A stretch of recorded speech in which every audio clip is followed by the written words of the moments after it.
অনুরোধ করতে চাই, আমাদের নবী আপনার নবী, আমাদের আল্লাহ আপনার আল্লাহ। প্রশাসনকে বলতে চাই, আমাদের নবী আপনার নবী, আমাদের আল্লাহ আপনার আল্লাহ।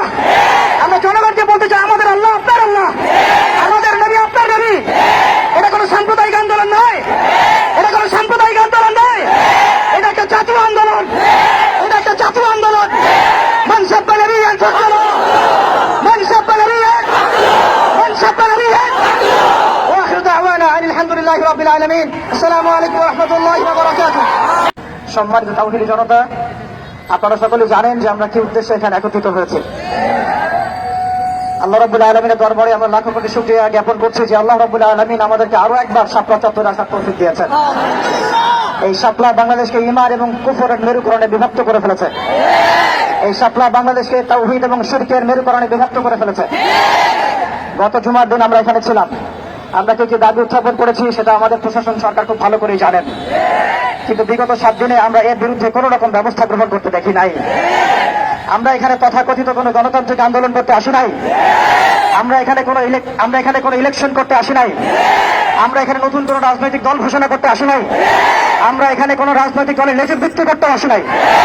আমরা যারা এখানে হাজির হয়েছি একমাত্র আল্লাহ এবং তার রাসূলের মহব্বতে হাজির হয়েছি। আমরা যারা এখানে হাজির হয়েছি শুধুমাত্র এক আল্লাহ এবং তার রাসূলের প্রেমে হাজির হয়েছে। আমরা বাংলাদেশের মধ্যে খেয়াল করে দেখছি, অভ্যুত্থান হচ্ছে, সংবিধান সংস্কার হচ্ছে, নতুন রাজনৈতিক দল গঠন হচ্ছে, ইন্টারনাল অনেক মিটিং হচ্ছে, অনেক মিছিল হচ্ছে, পলিসি মেকিং হচ্ছে, এবং আমরা দেখছি নির্বাচনের প্রস্তুতি চলছে। কিন্তু 16 কোটি বাঙালির, 16 কোটি মুসলিম দেশের, 16 কোটি মুসলিম জনতার এই বাংলার মাটিতে 7 রাসূলের বিচারের কোনো ব্যবস্থা গ্রহণ করা হচ্ছে না। তার মানে কি আমরা ধরে নিব যে 7 রাসূল এই ইস্যুটি এবং মুরতাদ এই ইস্যুটি, ব্লাসফেমির এই ইস্যুটি আপনাদের কাছে রাজনীতি, অর্থনীতি, সংস্কৃতি চাইতে গৌণ বিষয়? আমরা কি এটা ধরে নিব? রাসূলুল্লাহ সাল্লাল্লাহু আলাইহি ওয়াসাল্লামের শানের খেলাফ কথা বলা, তার বিরুদ্ধে বক্তব্য দেয়া, লিখনি স্থাপন করা এবং তার বিরুদ্ধে অবস্থান নেওয়া, এটা আপনাদের রাজনীতি, অর্থনীতি, শিক্ষা, সংস্কৃতির চেয়ে বেশি গুরুত্বপূর্ণ? যদি এটা আপনারা প্রচার করতে চান এবং এটা প্রমাণ করতে চান, তাহলে বাংলার তাওহীদি জনতা কিন্তু চুপ করে বসে থাকবে না। তাওহীদি জনতা, আরেকটা বিষয় আমি স্পষ্ট করতে চাই, সেটা হচ্ছে বাংলাদেশে কেউ হিন্দু হোক আমাদের কোনো আপত্তি আছে? কেউ বৌদ্ধ হলে আমাদের কোনো আপত্তি আছে? কেউ খ্রিস্টান ধর্মাবলম্বী হলে আমাদের কোনো আপত্তি আছে? কেউ যদি নাস্তিকও হয়ে যায় আমাদের কোনো আপত্তি নাই।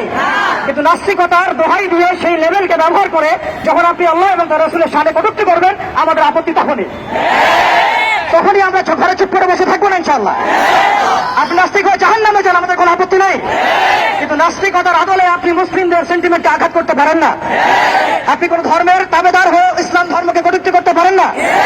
আপনি ইসলাম ধর্মের এবং তাওহীদি জনতার সেন্টিমেন্টে আঘাত করতে পারেন না। আমরা নবী সাল্লাল্লাহু আলাইহি ওয়াসাল্লামের